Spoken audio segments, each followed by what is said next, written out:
Good afternoon, everyone. As Aline said, my name is David Wilson. I'm a Healthcare Compliance Officer with Johnson & Johnson Medical Devices in EMEA. I've been with the business 20 years in J&J and spent about the last 9 years in healthcare compliance. And I was lucky enough to be involved in the development of the MedTech code, this new version we're discussing today. And I've also been asked to moderate this session. So we'll introduce you to the panel in a second, but I just want to try a little bit of a process check first. I think we made a good start just before the break, but I've got a little test for everybody. Can everybody put up their right hand? High up in the air, everybody. Because if you've got a question, Pablo's going to have to run to the person that you can see. So high in the air if you've got a question, okay? But it seems to be working for everyone, so that's great. Process is working fine. Thank you for that. So we've got an industry panel who are here today to help answer the questions that you may have with respect to the changes to the MedTech code, the impact for HCOs and PCOs, and to give some of their experience in working with the new code and questions that we've seen and circumstances that we've seen when interacting with HCOs and PCOs. So I'll hand over to each of the panel members and ask them to introduce themselves, first of all, before we get into either the case studies or indeed any questions that you have that are burning at the moment. Okay? Pascale? Sorry. Okay. Hello, so my name is Pascale Schmidt. I'm the head of compliance for Roche Diagnostics for EMEA LATAM. I've been first legal and compliance in the French affiliate, so I very well know also the French nonchalant difficulties. And I'm also a member of the steering committee of MedTech and the Codes Committee. Hello, my name is Renaat Vermeulen. I chair the orthopedic sector group of MedTech Europe, and I do that on behalf of Zimmer Biomet. I've been working in the orthopedic industry for 30 years, so I represent the business part of the industry here. After Zimmer acquired Biomet, I was president EMEA of Biomet, and after the acquisition by Zimmer, I started as an independent consultant to Zimmer Biomet, and in that capacity I continue to chair the ortho sector group. Thank you. Good afternoon, my name is Sandrine Bazile.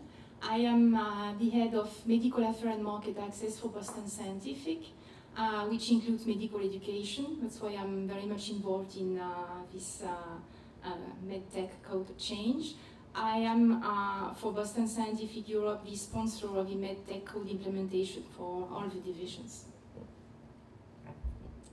Hello, my name is Linda Sneddon. I'm the compliance officer for covering EMEA for Gore & Associates. I started off as being legal counsel for EMEA and moved into compliance about 5 years ago. And I don't know if it was joy or pain of working with David on the redraft of the code. Thank you very much, panel. So, lots of industry experience here to help answer any questions that you might have with respect to the code and its implications for you. So, as Aline explained earlier, what we plan to do is take you through a couple of case studies and then stimulate discussion in some of the particular areas that relate to these case studies and questions that you might have. Quite frankly, if you come up with other questions or still have questions from the previous session, that's good as well. The whole point here is just for us to be interactive and learn more as to what the implications are of the code and how it's going to impact us moving ahead. Everybody okay with that so far? Good. So we're going to start with the case study. I'll read through this. Appreciate everybody can read that, I'm sure. So we'll just take everybody through the paragraphs we have. So, in this particular study, we're saying that the European Society of Medicine, a scientific society based in London, is planning a 5-day pan-European event to take place from Sunday 2nd to Thursday 6th September 2018 at the FIRA Convention Centre in Barcelona, in Spain. It seeks to obtain financial support for both educational and commercial activities. For this purpose, it's considering how to approach members of MedTech Europe in light of the new rules introduced by the MedTech European Code of Ethical Business Practice. In the proposed packages, ESM is offering to their industry partners. They include different benefits such as booth spaces, placement and marketing material, complimentary registrations for staff, support to HCP attendance, as well as support to speakers in certain sessions. To build a more robust scientific programme, ESM is also asking industry partners for speakers and KOL references. After the event, one of the industry partners is requesting the list of names of HCPs that benefited from the support of the package they contracted on the basis that they need to perform a post-event verification of the use of the funds. Okay, so a relatively simple example, but hopefully some elements of that you recognise in events that you have or indeed you've seen elsewhere in the industry. What I'll do first of all, because we have some prepared questions you might imagine, but first of all I'd like to open up to the group, and we remember our process. Aye, hands, so that Pablo can run round and ask, and place the microphone in the hands of anyone with a question. Who'd like to start with any questions or points or comments that you might want to make on here? And you might say there's a number of elements that we've highlighted, so there's certain aspects that we think are particularly relevant for discussion in this particular case study. But does anybody have any questions on this particular case study so far?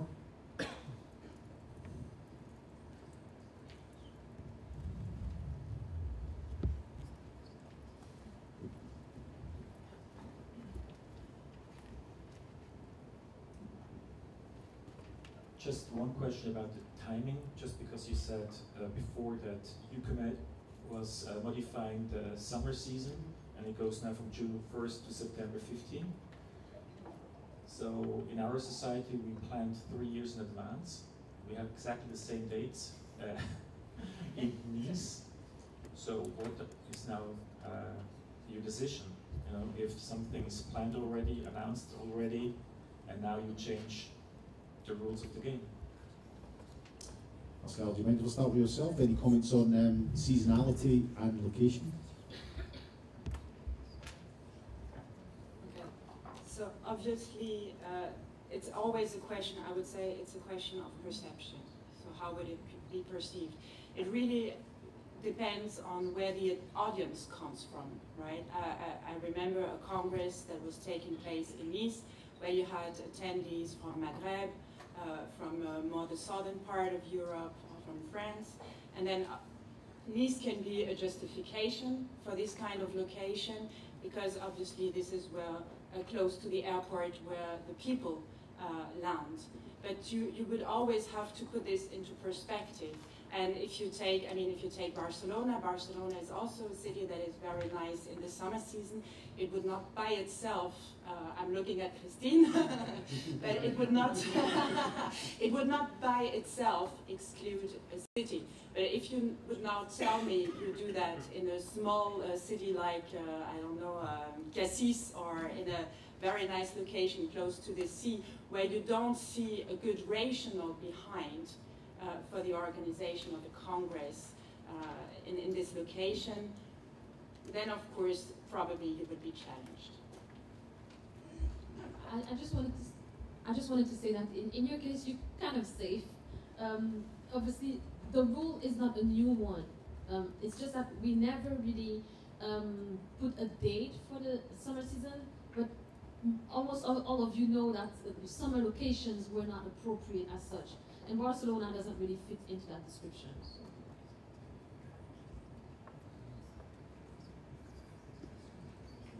Okay, another question here.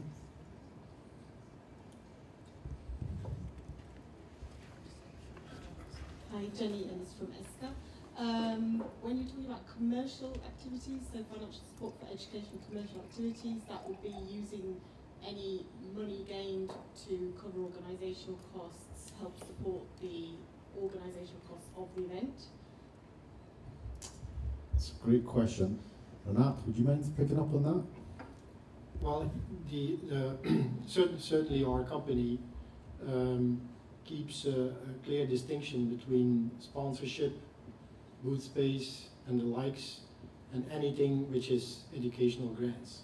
There's a strict distinction, and there should be no grant monies flow into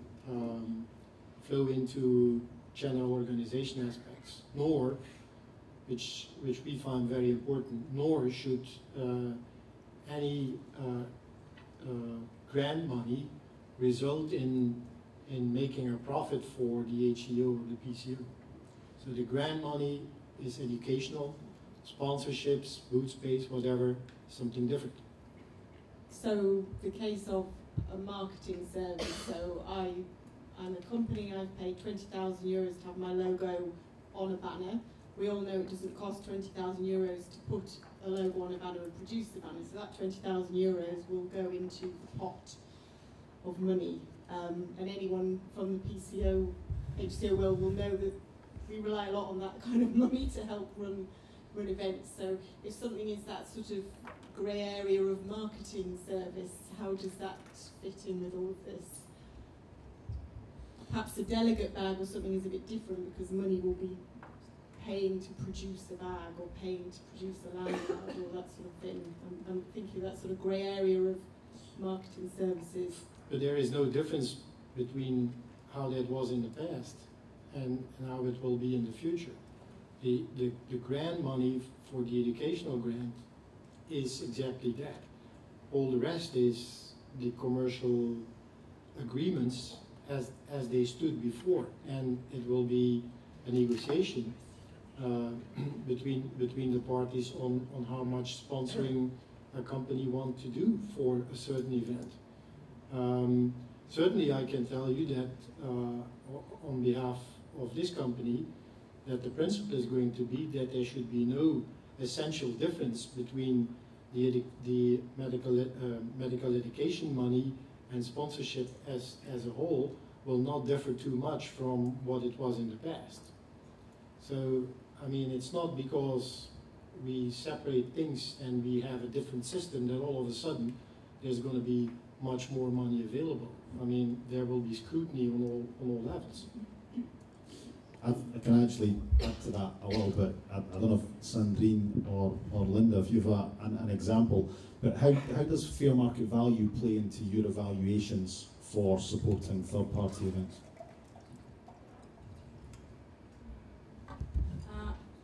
I can speak about the medical education part. So actually the support of HCP to third-party event as of next year.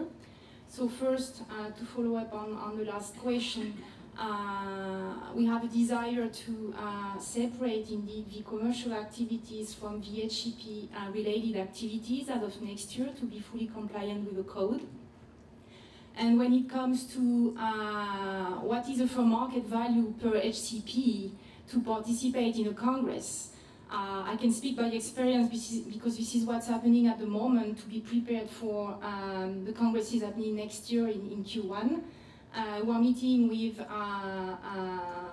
HCOs and PCOs to really evaluate, depending on where is the congress, how many participants we have, how long is the congress, what would be the cost per HCP in terms of travel, lodging, registration fees, and potentially, as I'm sure you will bring these questions later on, some fees to support the selection and the registration of physicians, which is new activity for you guys.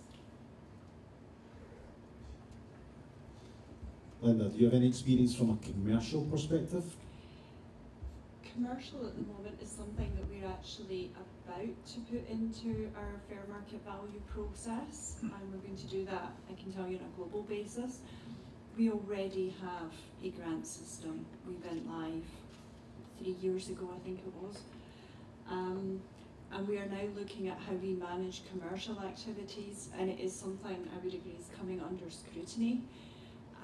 What are we paying for? What is the benefit to the business? But it's very much more led by the business.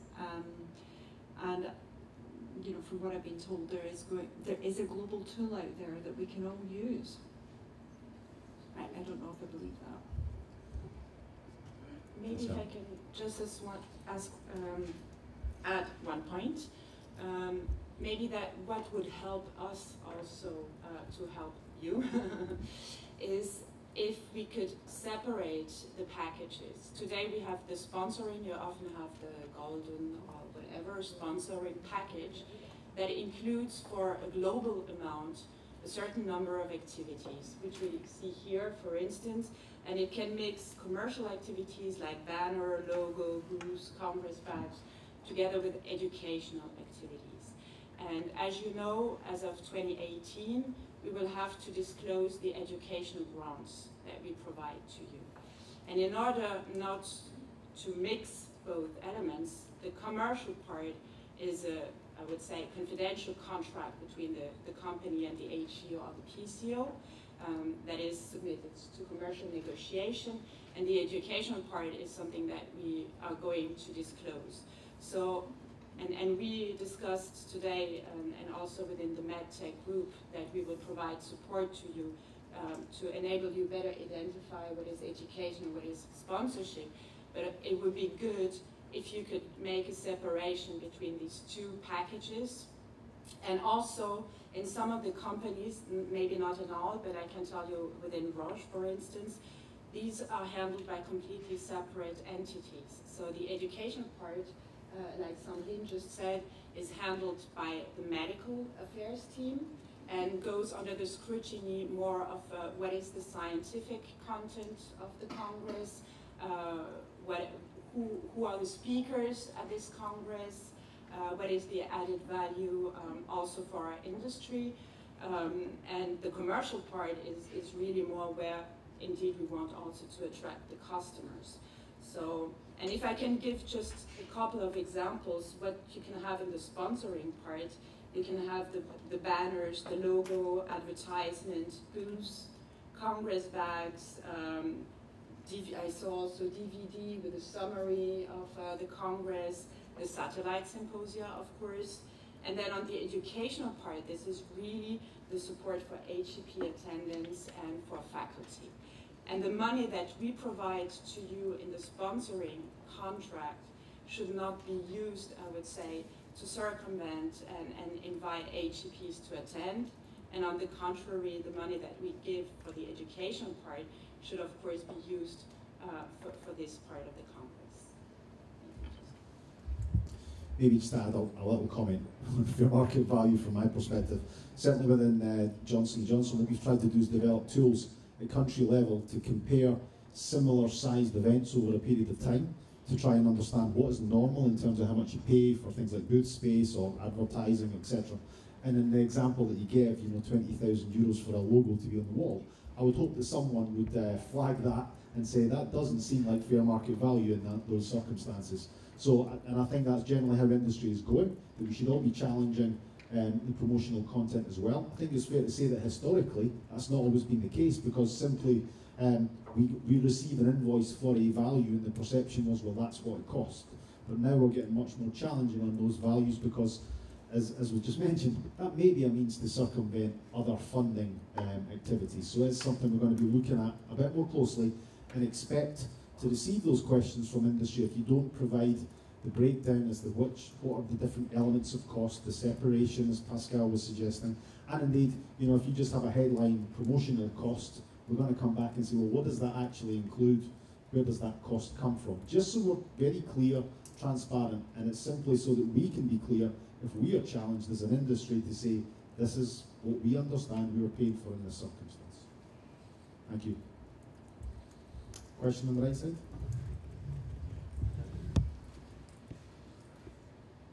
Florian Feringer from Mondial, PCO based in Vienna, Austria. Good afternoon. I would like to focus a little bit more on the fact of the provision of list of names to sponsors and to the general fact of publicly disclosing information or support. First, list of names, if I understand correctly, it is list of names of people who received support by, let's say, educational grants to be shared with the company who provided the grant. On the other hand, there is this public disclosure of support, which I do not precisely understand who is in charge of disclosing, where does it need to be disclosed, and what kind of information needs to be disclosed. And with both topics, I would be curious if you foresee any private data protection issues or overlaps. We have an expert in transparency obligations. Linda, do you want to try that? When it comes to the general list of attendees, there is now an updated Q&A that says generally it should be in a non-specific way to companies. So each company that provides grant funding should receive one list with everyone's name and not a breakdown per company, so that we just know who received company sponsorship but not which company supported which doctor. When it comes to transparency, there are two different situations. You have the French situation whereby we have to get the names, and we have a process that we provide to everyone with a spreadsheet saying this is what we need, and we publish that in line with the actual spend. When it comes to the grants that we provide, say in Austria, which doesn't have specific transparency, we will be listing the amount of grant to your organisation. So it won't be listing any HCP, it will be we provided Hospital X, Institution Y or PCO with X amount of money, and it will be very high level. There is a template available on the MedTech website, but it is the company's duty to disclose. We went through this in great pain in France, and it's certainly our obligation, so therefore particularly France, Belgium, some other countries where we do have regulatory requirements, we will be very specific about what we need, because it has serious consequences for the companies. So, just to add on this one, from a timing and planning perspective, one consequence, especially for France, at least with my company, we're going to ask to get a list of names of French physicians 8 weeks before the event, so that we have enough time to do the declaration to the CNOM. So from an organization and planning perspective, you might have to think about it when it comes to French physicians, because I guess that's going to be the same for all the companies. Okay, so to which extent, if any, if I was an HCO, do I have to disclose any information or support? Is it just something to be done on the industry side, or also something to be done on the HCO side? Okay, maybe I can jump in because I was in the work stream on transparency. So actually we have started to gather the information. So as of 1st of January 2017, the companies do collect the data regarding the educational grants provided to HCOs and educational allocations provided to PCOs. And they will be disclosed for the calendar year 2017 by the end of the first semester 2018. And Christine or Clarisse showed the slide earlier on ethicalmedtech.eu. And so there will be a site. It's currently, it has been developed, it's in testing phase. And I would encourage you to go there, because you can see already a little bit how it will look like. What we will disclose is basically the name of the HCO, the country, the address. It's the aggregated amount per year. There is we can also provide some information. So is it to support a congress? Is it for another purpose, educational purpose? And this will be done by the company. So you as an HCO actually need to support us, as I said previously, in helping us identifying what is the educational part that we need to disclose. And sometimes when you have these aggregated amounts, you will see us reverting back to you to get more information. But basically the obligation of disclosure is on us. And of course for you, you will have the possibility to look at this list once it's published.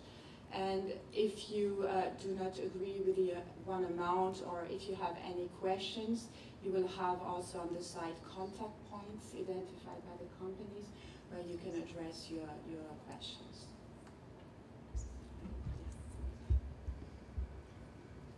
Just as a follow-up, because you stated that you will need, specifically in France, at least 8 weeks before the event.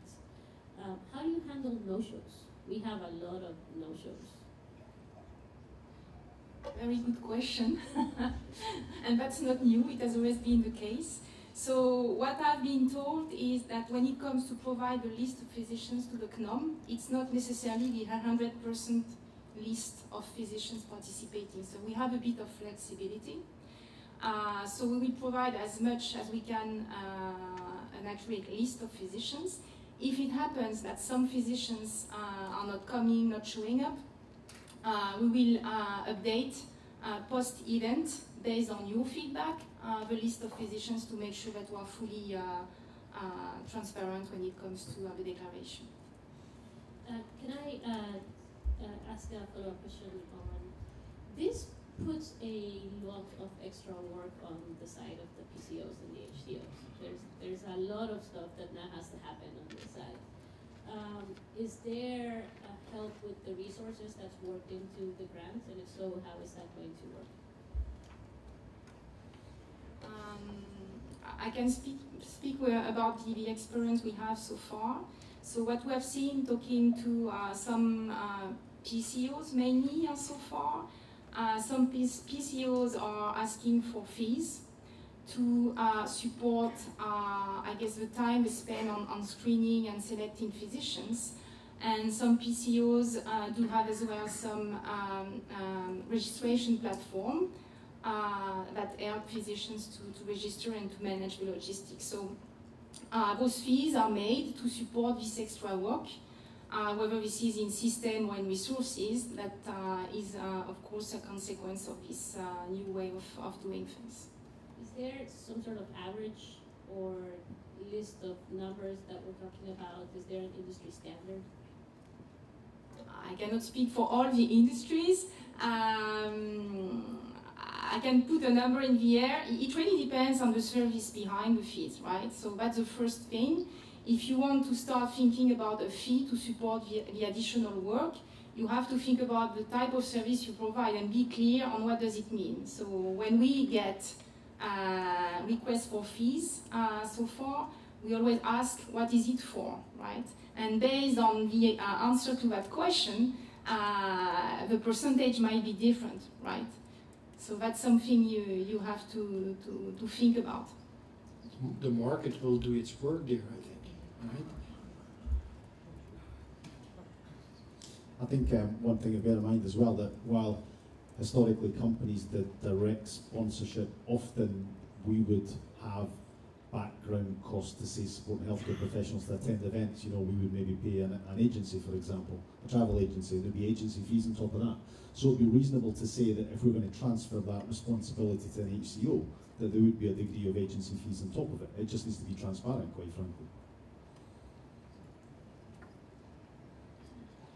Can we just add something from our side on that? My business has discussed this because we see it occasionally, not in every country. But one thing that is also coming through, I think, from the business side is, well, what is the doctor putting into this? You know, should the doctors pay some of these admin fees if they're receiving a benefit of X? Because there is a notion that when we start looking at the fees overall, it comes to a very big number, which we have the choice of, do we give that for admin or do we try and use that for additional physician spend? And should the costs be done by the doctor? Is there certain things that they can do themselves? So I think it's something that as each business is looking at it, it's still too early, I think, to say, is there a guideline? But I think there's lots of discussions going on, and certainly from my business people there is, well, what are the doctors putting into this? Because it's very rare for one group of professionals to receive so much benefit at no cost to themselves. So I think it's something to look at for your own structures. Maybe I can jump in and ask a question of the panel. I thought what was quite interesting in this case study is it states at the top that the society is planning an event and indeed they're seeking to obtain financial support. It's an interesting terminology because I'm not quite sure what action they're taking in order to obtain that. I wondered if the panel actually could maybe give us some of their advice with respect to maybe how an HCO or a PCO should consider seeking to obtain that support. Renaat, I was wondering if you could give me your perspective based on your experience. This is future, of course. So we are in a preparation phase, but it is a fact, as a for instance, that our company will actually help HEOs, in the first place HEOs, with standard models of request forms, standard contracts, so that it becomes easier for the HEO to apply in a format that is also with all the information that the company would need to satisfy the grant committees. So that would be one example, and I think, and again, it's future. We will have to see. It's future for us, not for Linda, but it's future for us.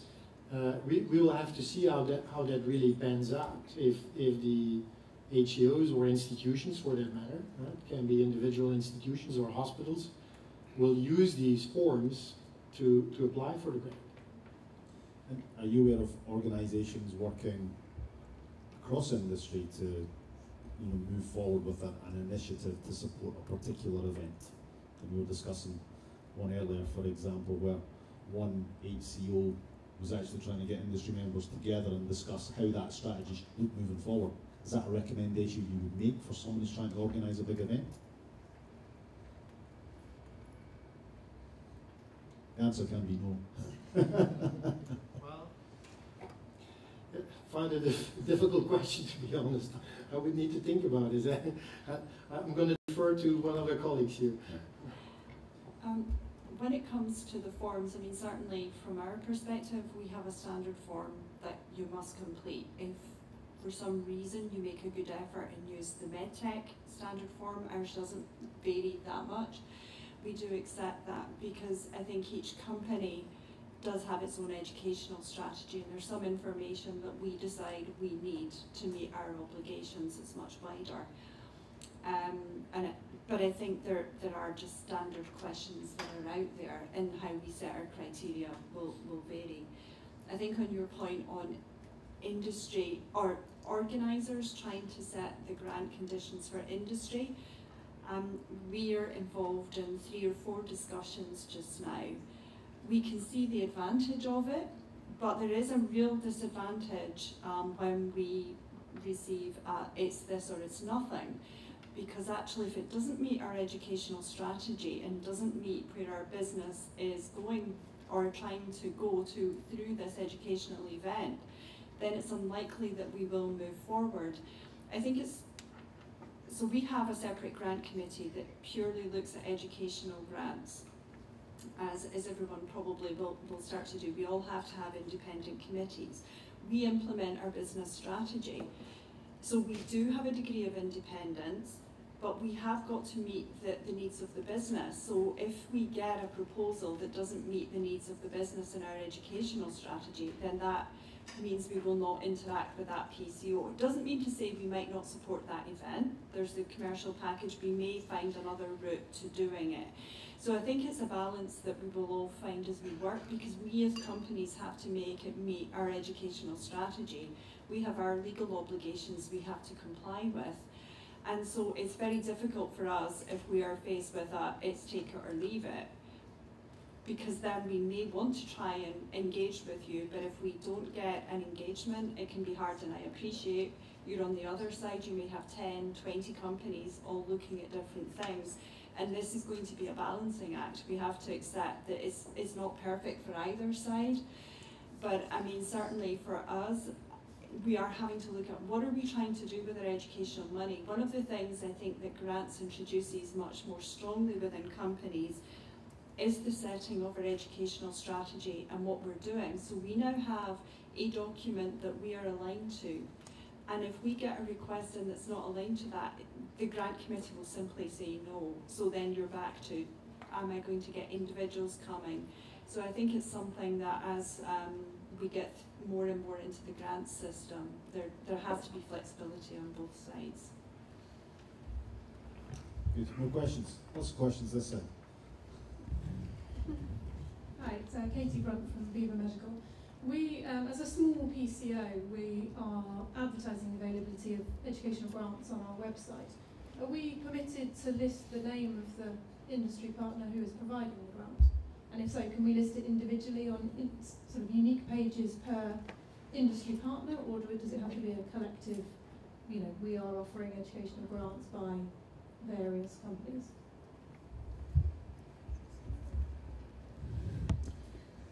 I don't know if anyone on the panel's got, it sounds like a technical position we need. I think from our perspective, and from the code, it's probably okay to list it for each partner. You can say you're receiving money from company A, B, C, and D. What is important in terms of the code is that the companies don't know who the recipients are individually. We get that as a grouped amount. But if you want to say we have money from the following companies, then I don't see there's anything in the code that stops you from doing that. I'm looking at Aline and Pablo to check. But it's what you give us back that becomes important, and the code covers more so. Yeah, I don't really have anything to add to Linda. It's really, I think, your advertisement strategy, and again, it's also probably a small quid pro quo to the company granting the grant to recognize that publicly as well. So.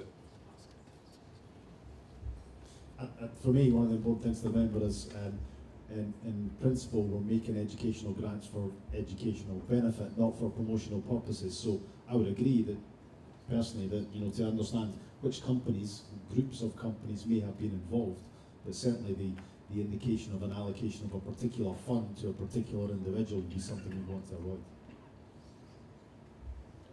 There's another question here.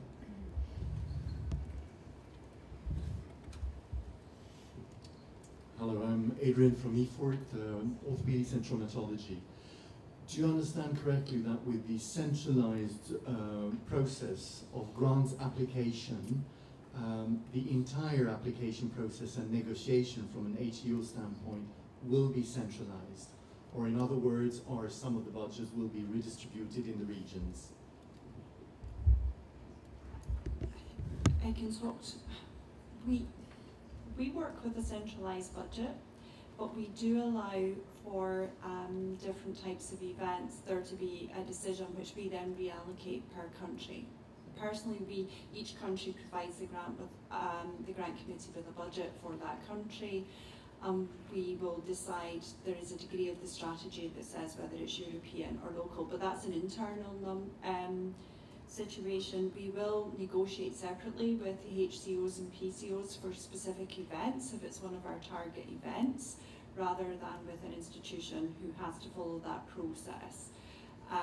Absolutely to the limit. The committee will always review and consider, but we will look at different ways of how we allocate and how we do certain things within that. That's our company decision, because we realise one size doesn't fit all, so we do have slightly different things that we take into account with the HCOs and PCOs.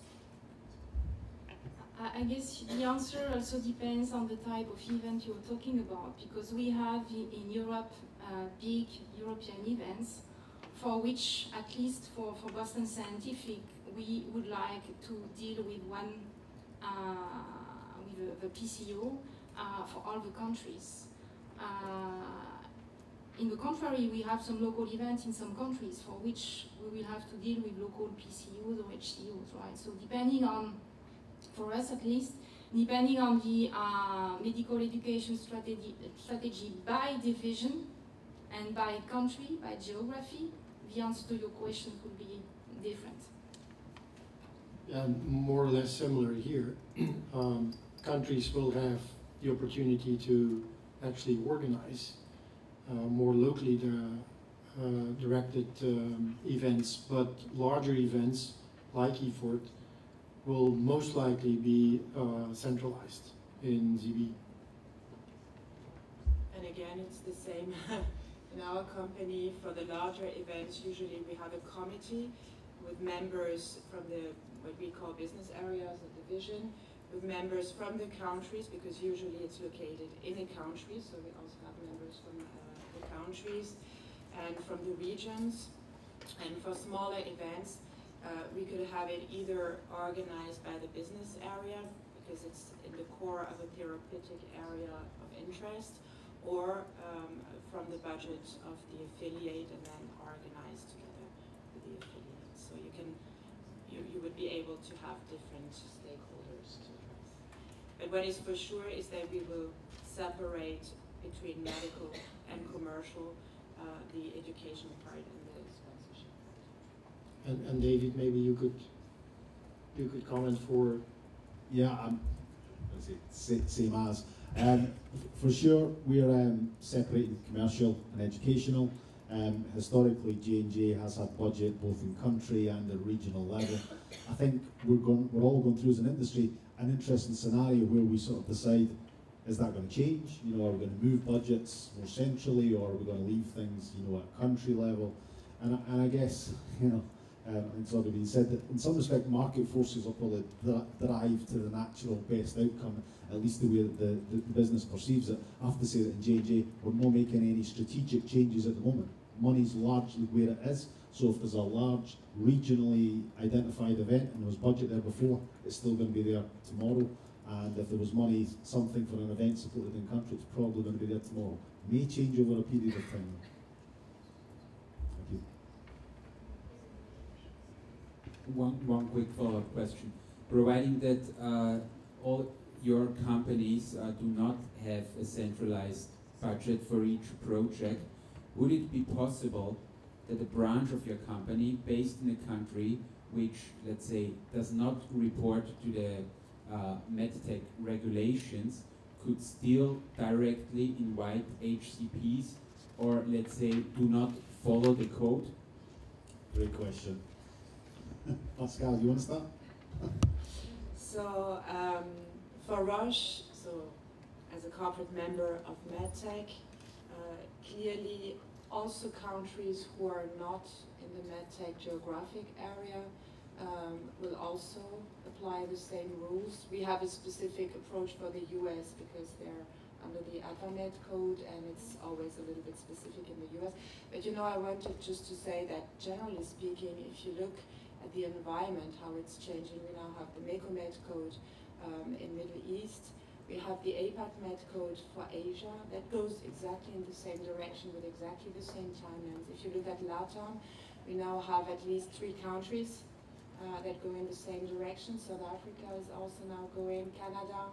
So you see there is a global trend, and I think as a multinational group, it's in our interest to simplify our lives for ourselves and to also apply a little bit the same rules throughout the organization. There is absolutely no discussion. It's a clear no-go. Same. Didn't expect any other answer, honestly. I guess that question is in relation to the regional position versus a country position, either out with or indeed within EMEA as well. Yeah, I mean, because the situation, the obligation for us as member companies of MedTech Europe is that we apply everywhere within the geography, regardless as to whether we've got local organisations or not. So we will always be at the level, or we should always be at the level of the MedTech Europe code at the time that it's designed to be applied, not following necessarily local trade association, which may be a little bit later in some circumstances. And I would add to that includes independent distributors, in as far as they still exist, but they do exist in certain countries, and they are bound to the same medical code as the company. There is no room for discussion there. But to be fair, I mean, there is one element maybe that is worth mentioning, which is the fact that so the MedTech Europe geographic area is very clearly defined which countries are in scope and what countries are not in scope. And Ukraine Israel and those countries are not in the MedTech geographic area. And here we have surveyed our members, and it is true that companies on those specific countries have taken different positions depending on how they're structured. But I would say that more than half of our companies seem to have a broader interpretation of the MedTech geographic scope, because at the end of the day, again, it's easier to streamline for those little countries rather than to make a different rule for those countries. But it's true that, you know, from the information that we have at this point, it could be that our companies have one approach for the MedTech Europe geographic area, and for Ukraine, Moldova, Israel, they would have another one. And maybe just add that actually you can find a map of the MedTech Europe geographic area in the very last page of the code for visual reference. Good. I'll maybe bring us back to the case study, because there's a couple of things we still want to pull out of this actually. So with any of those complementary registration, something that we've seen for many years for organisations that sponsor congresses. This one actually has been made a little bit more specific, I guess, by saying for staff. I just wonder if someone in the panel might comment about the challenges we might have had in the past with complementary registrations, and how current restrictions or restrictions in the next year or so might impact on that. Any volunteers? Yeah, first of all, what we saw sometimes in the sponsoring package is that you pay, and I have one example with 20,000 euros for 8 free registrations. So first of all, it's how you qualify that. So having free registrations that you pay 20,000 euros is probably something that is not matching very well. And then, of course, with the phasing out of direct sponsorship, these free Congress entries can only be used either for company stuff, or if you would have a speaker at a satellite symposium that needs to have the entry to the Congress to be able to speak. So, yeah, this is how we would then be able to allocate these free entries. Okay. Clear for everyone? So it's just that change. Question up here. I'm Daria Pašalić from Croatia. As I can see, and I know that the companies in Croatia are not in MedTech code, but I am Vice President of the Croatian Society of Medical Biochemistry and Laboratory Medicine, and also I'm a European Federation representative in working group of congresses and postgraduate education. And I would like you to know that in Croatia, in our society, we warmly try to implement the MedTech Codex. And I don't know how the companies, the major, your companies which are in the major positions cannot influence on the companies inside the Croatia to incorporate in the MedTech Codex, to be members of the MedTech. Especially, there is another problem. We have a small private companies which are just distributors. What about them? For example, our society have educational grants which are really legal, public, and we have a strict rule for those educational grants. But still, you know what happens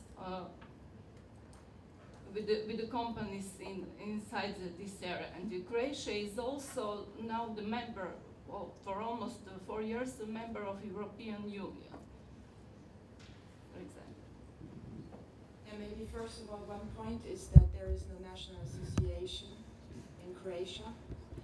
And talking to my people in Croatia, they are now, they have contacted also the other companies that are corporate members to try and put something in place to implement and inform. I think it's a lot, and in this country also, because there is no national association, and it's not the only case. I mean, Croatia is not the only country. We have the same situation in Baltics, we have the same situation in some other countries. And I think the first step, of course, is that the corporate members MedTech need to be able to communicate, so they have worked hard on trying to translate the code into creation, into translating the leaflets.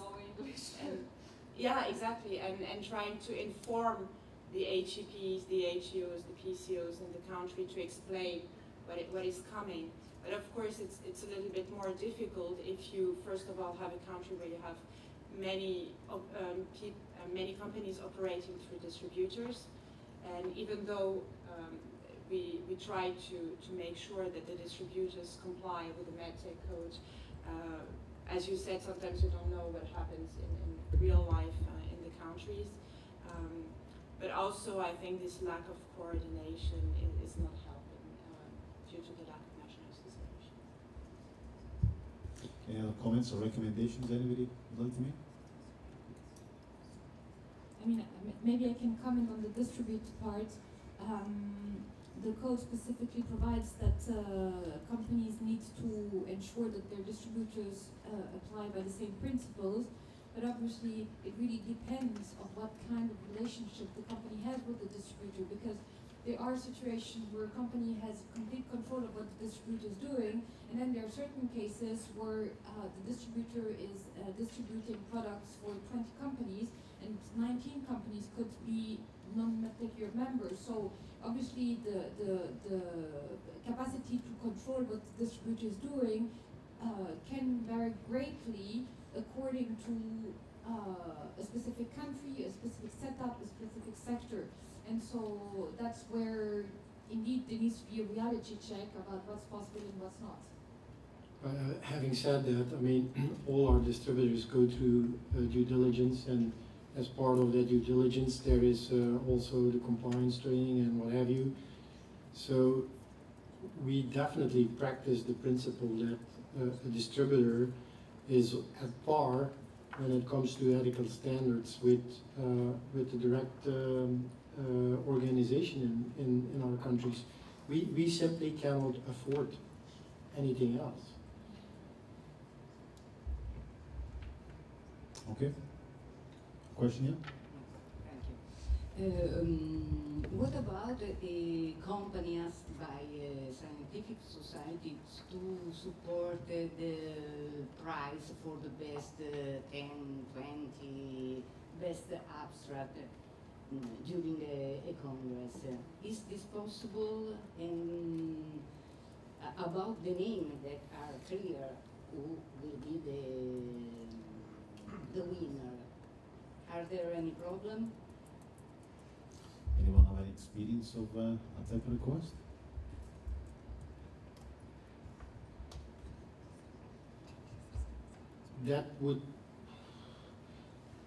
I think that would not be a difference with how it was before.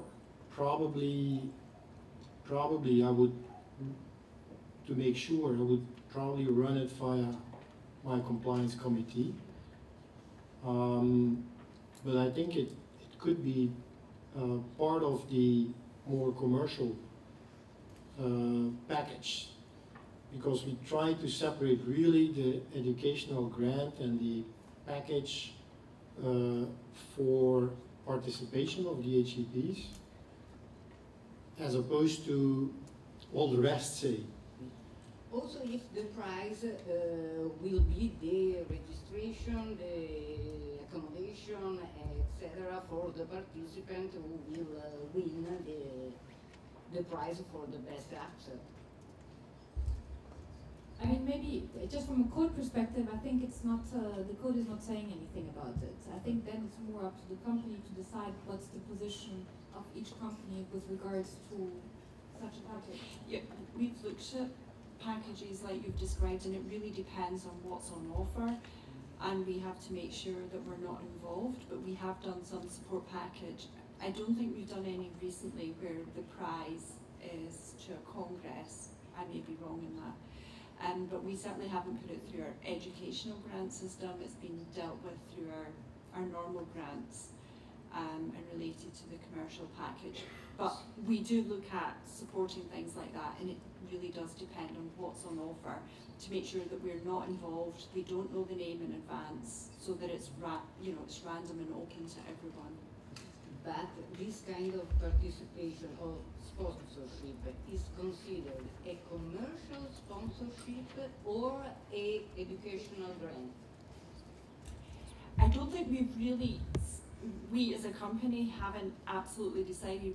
We decided to take educational attendance at events and put it in one bucket because we started with educational grants so early.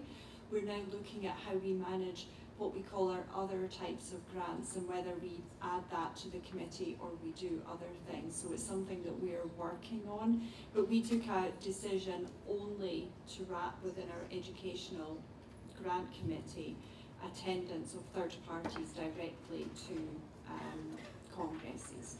But that's something that we're looking at over the next few months to decide. Okay, I want to come back to one other thing that's in this particular case study we haven't really touched on. There's a question here from the Medical Society. And they're asking industry partners for speaker and KOL reference. So that seems like something that might be very logical to do if you feel that the industry members know who the KOLs are in a particular area. But it does have a few pitfalls with respect to MedTech code. I don't know if one of our team would like to comment as to what the watch-outs would be and the recommendations that we would make.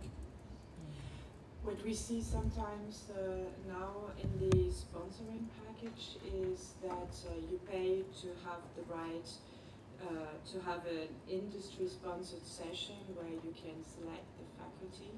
So this is something that will not be possible anymore. But of course, and notably, maybe the bigger PCOs know who to contact, but maybe smaller HCOs would like to get advice on who are the KOLs in specific areas. And we can provide recommendations, but we shouldn't be part of the selection process. And we will not pay to have an industry and a sponsored session in the main part of the process. Maybe just to yeah. Okay. Yeah, I wanted to ask a question actually because I have a slightly different view on this. Because to me, we're talking about two different things. It happens that from time to time we are asked by the Congress organizer to provide some recommendation when it comes to speakers for the Congress. And in my opinion, that's fine to talk about, key opinion leaders that are specified in specific areas, as long as we don't give a name and say that's this name or nobody, right? When it comes to symposia, in my understanding of the code, we have, as an industry, if we organize an industry symposia, we have the right to select the speaker, right? We are fully aligned. This okay, is not what I was saying. I was just saying we are not allowed to pay for faculty in the main part of the conference, so in the main part of the program. So maybe I was not clear, but we are fully aligned. Perfect. I'm glad. And we have the same understanding. Just a quick question on in the block housing specifically. Now, if the HCO that's organizing the meeting or the PCO that's organizing the meeting are applying for the grant, then obviously the grant is going to be for accommodations within the block for the healthcare practitioners that are coming to the meeting. But there is a part of the code that talks about even fourth party nonprofits that would be able to apply for grants to bring healthcare practitioners to the meeting of another healthcare organization. And is there any sort of opinion on whether they should have to attain to block, using housing within the block of that organizing healthcare organization, or can they just willy-nilly go around the block and find their own hotel and do whatever they want just because they're not the organizer? Do you mean the possibility for the companies to provide grant to an HU that is not the third-party organizer? So this would be more the situation that you would give an education grant, for instance, to a hospital? Right, and let's say the hospital is coming to this association meeting, and they apply for the grant, and part of the grant is that they are not staying in the block housing. They have found an off-site hotel that perhaps is giving, it's I don't know, 10 miles away, but it's $15 less expensive. What's the position of the industry on that? Because the healthcare organizations don't like it.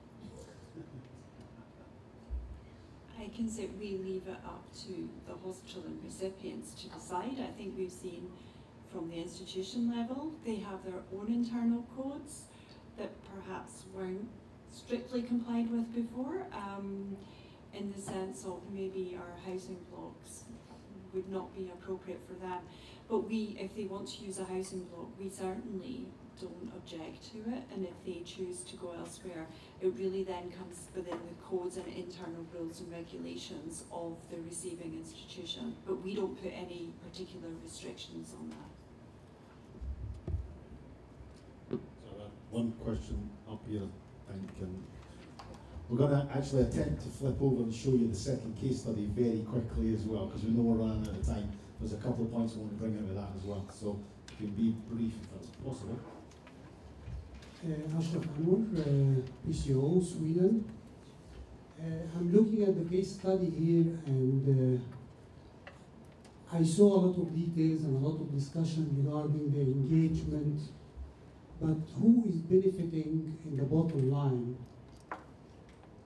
from all this process? Who's benefiting? Yes, That's the question. there's somebody missing here, very integral to this equation. That's the question or a statement? No, it's a question. Well, if you don't have the answer, I have the answer for you. It's the patients. Where is the engagement with the patients? If there is any tool being developed to connect the patient cases to the real scientific agenda of a conference? So your question relates to how is this process helping patient outcome? Is that fair? Yeah. Anybody want to offer some comment as to how the changes to the code are designed to enhance the eventual outcome in terms of patient? Yeah, I think this is part of the spirit of the code ultimately, that we want to the HCPs to benefit. I mean, we want the right HCPs who need medical education to be able to benefit from this medical education, and not that the industry pays medical education or so-called medical education to the best customers. So I think taking out the decision-making process and bringing it up either to the hospital, who better knows which of his HCPs need to have this medical education, or to PCOs who are working on behalf of medical societies, who also know which kind of therapeutic areas are most interested to bring the proper benefit to the patient, is a good step in that direction. So yes, I intimately believe that ultimately this is going to benefit the patients. I couldn't agree more. It's in all of our company's mission statement that medical education is a prime means of supporting society, in the sense that medical education helps to get us better doctors. Better doctors heal patients better. And it's not because we are commercial companies that we don't care for patients, because we know that if the customers of our customers are well treated, I mean, we thrive. And in my opinion, there is no disconnect between thriving as a company and doing the right thing for society. Thank you. Thank you. So I'll take the opportunity just to show you the second case study, and if there's still questions, absolutely fine. So just to read through this briefly, the ESM, again, we referenced previously, he started planning another educational event which would take place in Switzerland at the end of 2019. They were approached by a MedTech Europe member to co-brand the event and provide an educational grant that would support attendance of HCPs coming from Germany, France, Italy and Sweden.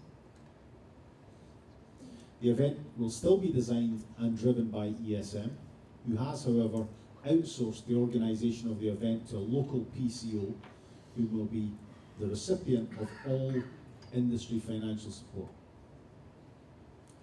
The PCO is going to charge the ESM, for the HCP travel and accommodation arrangements, and the ESM is asking for these costs to be covered in the offered packages.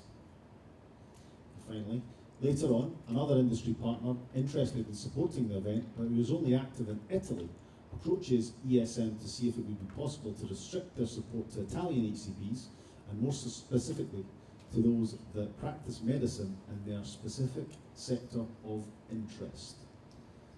Is this an example of a scenario that anyone else has seen? Yeah? Any particular aspects in here that pop out and make you think that's an interesting perspective that we really need to think about, or that you've got a few questions around? Question here? All right.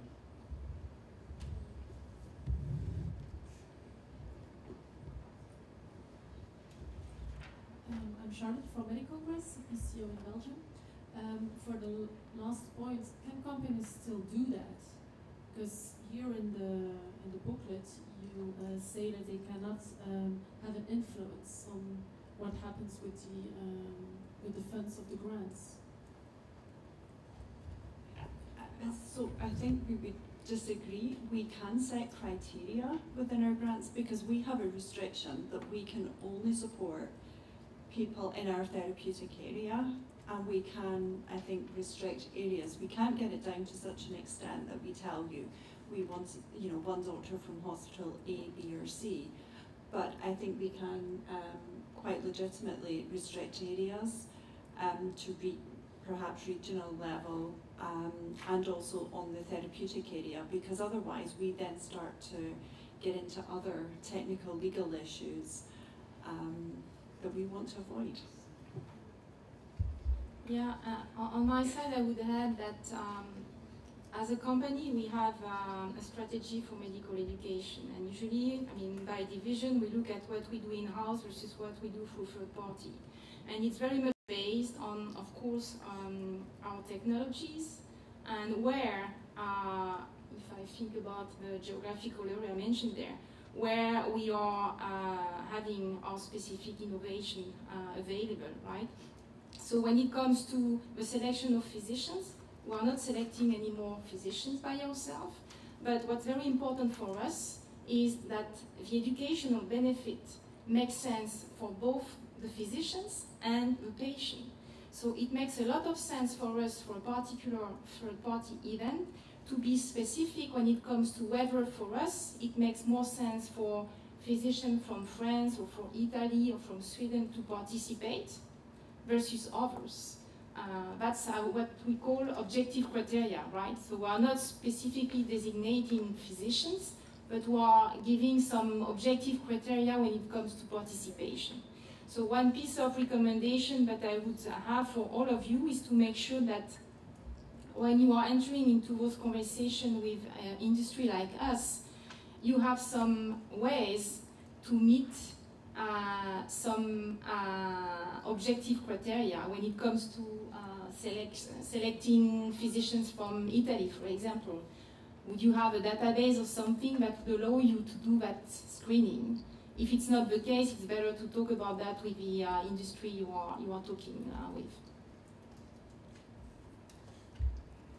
We've got a question up here, just while the, hopefully we will get a microphone up here. A couple of things just to mention about this particular case as we run through it. You'll see there's some specific countries have been identified.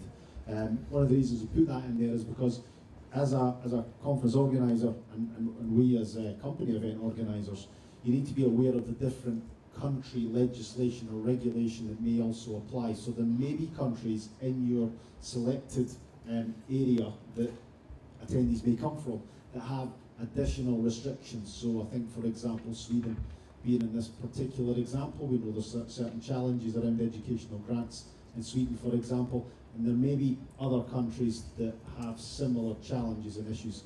So certainly in my experience, where we've been able to engage with healthcare organisations in advance and have that discussion and talk about who's the scope of attendance, what are the watch-outs, where are the countries that may be problematic, what do we need to be aware of, that's something definitely to keep an eye on, which countries of attendance and what are the implications in terms of the arrangements that we're trying to make. I'll go this question first, if that's all right. Thank you. Karen Bergeron-Moreau, Divine ID Agency in France. I have a question regarding the selection of HCPs. Because there are some rumors saying that some companies giving us the grants will be allowed to specify an hospital, even a department, and so on. So I would like to know what's the position. Can I just clarify? So the question was how involved can we be in terms of setting the selection of the attendees? Is that the company that is giving us the grants? Yeah. Is it allowed to specify any selection that we have to follow as PCO, like targeting a special hospital, a department, or this kind of selection? Maybe I can turn that question around a little bit and ask the panel, what impact does business strategy, areas of legitimate business interest, and setting the grant conditions, what are the considerations that you make when it comes to that aspect, and what we're obliged to do when it comes to the grant, MedTech? Maybe, David, just as a clarification about what the code says you can actually be quite specific when it comes down to what type of physicians do you want to support. When you provide guidance on a principal level, at international level, it's very difficult to provide extremely detailed guidance on what it actually means.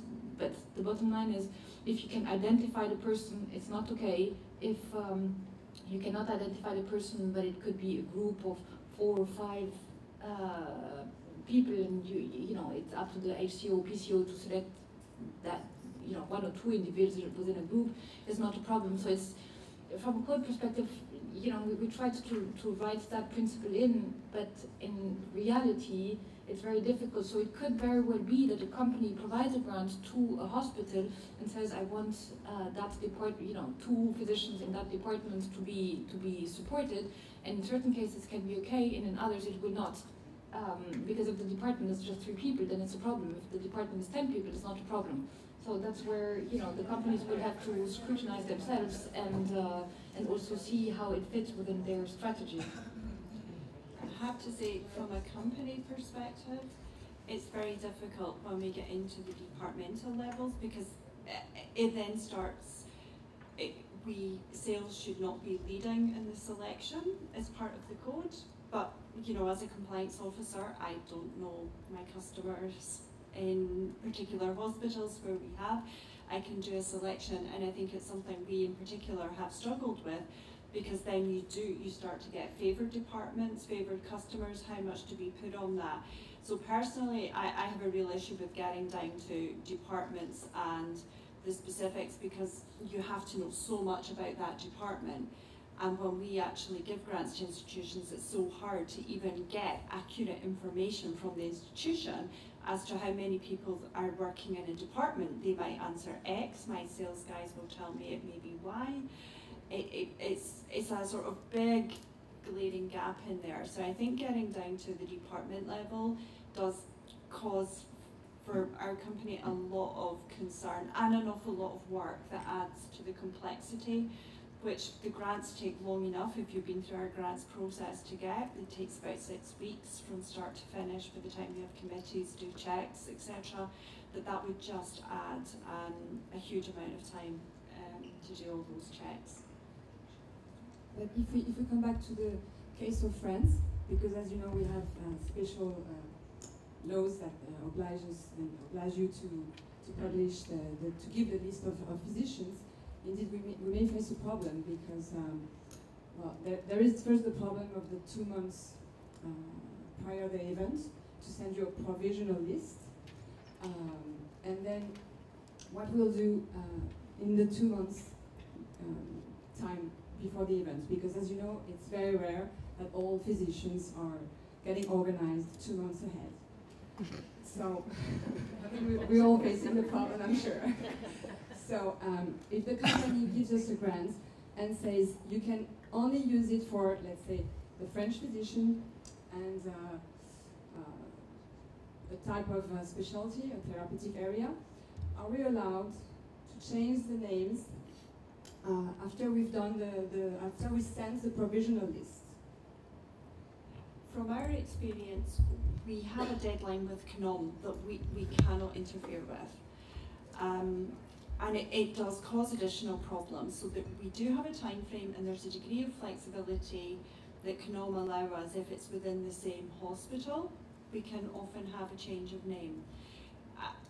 France is difficult, and we have spent endless time with the CNOM, with external lawyers, trying to come up with a process that works, and it will be interesting to see when we have the reality of everyone going live next year. I would say, though, with the timelines, our experience has been with those doctors who do apply and are in year 2, 3, and there is an issue, I think, in France where we discussed directly with doctors who said we will never go with grants. That when they realise what grants means, we've seen rapid improvements in people planning ahead. We were told it would never work in Spain. Spain was our pilot country for various reasons some years ago. And in fact, the Spanish get their grant applications in virtually the first of every financial year. We deal with most of our Spanish applicants. They plan in advance, and they got used to it. So I think there are some issues that we have. There are some technical issues that we just have no control over as an industry, and we would love to have more control over. But we will see a change, I think, in behaviour that comes naturally, because we will have more legal constraints put on us, in France in particular, due to the French pre-approval system. So we're as flexible, I can only speak for it, we're as flexible as the legal system allows us to be. But we are caught in a system that we have no control over, so therefore we have to have a hard deadline where we cannot change the name. And it's not through choice. Okay, and if I may ask a last question regarding the selection again.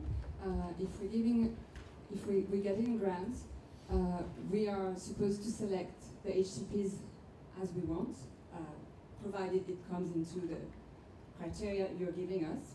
Are we allowed to provide names of faculty that are maybe not speaking about your devices or products?